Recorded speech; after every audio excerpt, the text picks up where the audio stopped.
हमने इनको वो थ्रेट लेटर्स भी दिखाए जो टाइम टू टाइम हमारे को दिए जा रहे हैं। हमने इसकी भी एक कॉपी इसके साथ लगाई थी। नमस्कार, साक्षी न्यूज नेटवर्क और आप सभी का स्वागत है। प्रधानमंत्री पैकेज के तहत कश्मीर में कार्यरत कश्मीरी पंडित समुदाय लगातार प्रदर्शन कर सुरक्षित जगहों पर ट्रांसफर की मांग कर रहे हैं। हम आपको बता दें कि यह प्रदर्शन इस महीने की शुरुआत में कश्मीरी पंडित राहुल भट्ट की आतंकवादियों द्वारा की गई हत्या के बाद से लगातार हो रहे हैं। प्रदर्शनकारी नवगठित कश्मीरी पंडित यूनाइटेड फ्रंट यानी KPUF के बैनर तले जम्मू कश्मीर प्रशासन के खिलाफ नारेबाजी करते हुए प्रधानमंत्री पैकेज के तहत घाटी में सेवा कर रहे समुदाय के सदस्यों की सुरक्षा की मांग कर रहे हैं। प्रभात साक्षी संवाददाता ने कश्मीरी पंडित समुदाय से जब बात की तो सभी ने कहा कि हम अपने और अपने परिवारों की सुरक्षा को लेकर बहुत चिंतित हैं। जी, लगातार आतंकवादी जो हमारे बहादुर JNK के पुलिस पे टारगेट बार बार बनाते हैं।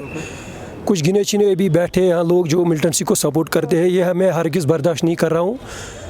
राष्ट्रीय सामाजिक समरसता संगठन, जिसमें हम शॉर्ट फॉर्म में संगठन कहते हैं, इस मसले में तहे दिल से हम मजम्मत करते हैं। कल भी आतंकवादियों ने बडगाम ज़िले के अंदर एक हमारी बहन को शहीद किया है।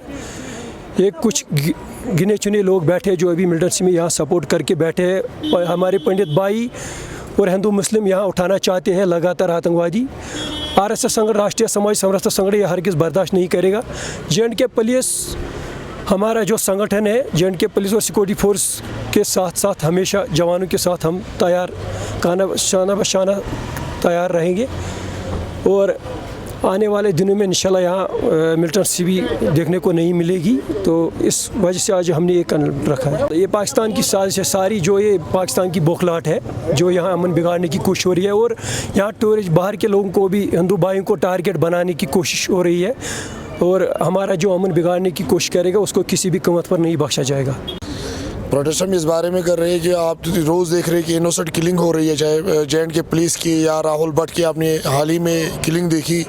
हम इन किलिंगों की मजम्मत करते हैं। जो बौखलाहट आई है कुछ एजेंसियों को जो बाहर से यहाँ हालात ख़राब करना चाहते हैं, उस बौखलाहट को हम कभी भी बर्दाश्त नहीं करेंगे। यहाँ पे उनकी बौखलाहट को आज या कल उसको ख़त्म हम करके ही रहेंगे। हमें हमारी एक ही मैसेज है, हमें राष्ट्रीय हित में हमेशा रहना चाहिए। जैसे जो भी हमारा कदम होगा वो राष्ट्रीय हित में होगा। जिस कश्मीरी को, चाहे वो हिंदू हो, जो भी कोई एज ए कश्मीरी हो, उसको राष्ट्रीय हित में सोचना चाहिए। राष्ट्रीय हित में ही हमारे कश्मीर की भला है। सर, यहाँ पे हम जो अमन चैन बिगाड़ने की कोशिश हो रही है लगातार पाकिस्तानियों के द्वारा, वो हम यहाँ पे कुछ सहयोग करना चाहते हैं, वो कर रहे हैं। हम टूरिस्ट हैं, UP से आए हैं, ज़िला फिरोजाबाद से। जैसा कि यहाँ पे देखने को मिला है कि सर आए हैं, कुछ प्रोटेस्ट कर रहे हैं, तो हम भी अपना सहयोग से हम भी अपना कर दिया, जो भी बना वो कर रहे हैं। इस बीच कश्मीरी पंडितों के एक प्रतिनिधिमंडल ने उपराज्यपाल मनोज सिन्हा से मुलाकात कर उन्हें अपनी समस्याओं और मांगों से अवगत कराया है। कश्मीरी पंडितों को लगातार धमकियां भी मिल रही हैं। इस संबंध में भी उपराज्यपाल को शिकायत दी गई है। उपराज्यपाल से मिलने के बाद कश्मीरी पंडितों के प्रतिनिधिमंडल ने कहा कि हमारी मांगों पर गौर करने का आश्वासन दिया गया है। आज गवर्नर साहब के साथ हमारा डेलीगेशन था, उन्होंने आज हमें बुलाया था। 3 बजे का हमें टाइम दिया गया था।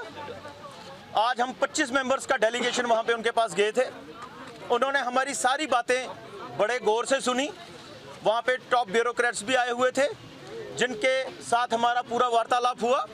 हमने अपना मेमोरेंडम उनको पेश किया और जो हमारी डिमांड्स थी, हमने एक ही अपनी मेन डिमांड रखी थी, जो था relocation. We should be rescued from this place to safer side outside Kashmir. उसके और हमने ये भी उनके साथ रखा था एक कि हमारे को अपने फैमिलीज के साथ रखा जाए जहां पे हमारी फैमिलीज हैं, so that we can unite with our families also. उन्होंने हमारी पूरी जितनी भी हमारी बातें थी वो गौर से सुनी।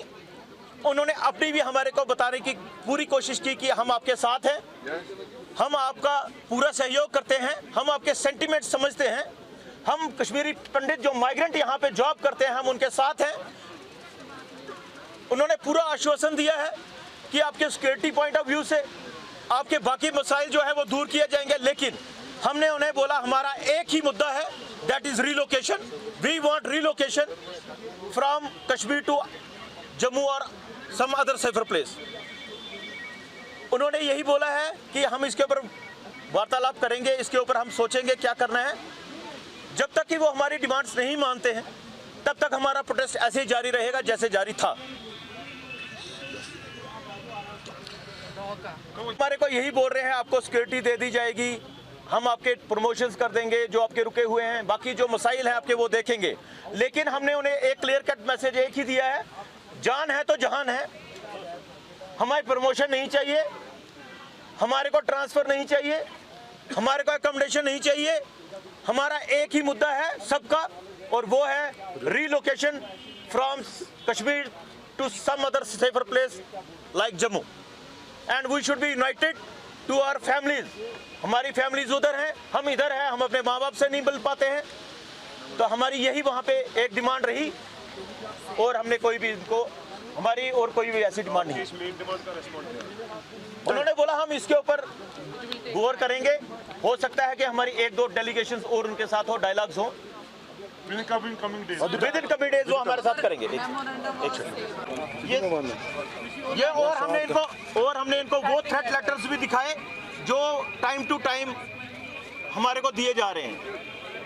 हमने इसकी भी एक कॉपी इसके साथ लगाई थी।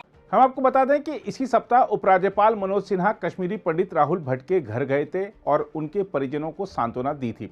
मनोज सिन्हा के जाने के बाद राहुल के पिता बिटू जी भट्ट ने कहा कि उपराज्यपाल ने उनके परिवार को हर संभव सरकारी मदद देने का भरोसा दिलाया है। उन्होंने कहा, हमें आश्वासन दिया गया है कि सरकार हमें राहत पहुंचाने के लिए हर संभव कदम उठाएगी। राहुल भट्ट की पत्नी ने कहा कि सरकार ने उन्हें एक बेहतर नौकरी और उनकी बेटी की शिक्षा पर आने वाला खर्च उठाने का वादा भी किया है। आइए देखते हैं राहुल भट्ट के पिता क्या कह रहे हैं। एलजी मनोज सिन्हा जी आपके पास पहुंचे हैं, परिवार से बातचीत हुई है, क्या बातचीत रही है? उन्होंने बहुत हमें ताज़ियत की जी, बड़ा कुछ बोला, तो उन्होंने हमें दिल की गहराइयों से अफसोस किया। क्या कुछ थोड़ी बातचीत रही है जो आप साझा करना चाहेंगे? साझा सर, उन्होंने बोला कि जितना हमसे हो सकेगा हम आपकी मदद करेंगे, तो बाकी कुछ नहीं होगा। जितना बोला हमसे हो सकेगा हम आपकी मदद करेंगे। जॉब को लेकर कुछ? जॉब को लेकर उन्होंने बोला कि हम खुद ही करेंगे, आपको बोलने की ज़रूरत नहीं है। कुछ बात, हाँ मैंने जांच का बोला था, बोला जांच उस मरहले में है, हम खुद ही बोलेंगे, अभी हम बोलने के इसमें नहीं है, लेकिन जांच चल रही है। लगातार आपकी मांग की जा रही थी कि एसआईटी ना हो, एनआईए हो। हाँ, उन्होंने अब बोल दिया ना, उन्होंने बोल दिया कि हम जांच कर रहे हैं, जांच फाइनल स्टेज पर है। यूं ही बोला कि हम यहाँ अभी कुछ बातें शेयर नहीं कर सकते आपके साथ, लेकिन जल्दी हो जाए। अगर आप भी लेना चाहते हैं देश दुनिया की तमाम जानकारी तो आज ही सब्सक्राइब करें हमारे चैनल को। साथ ही नीचे दिए बेल आइकन को जरूर दबाएं ताकि हर अपडेट आप तक पहुंच सके।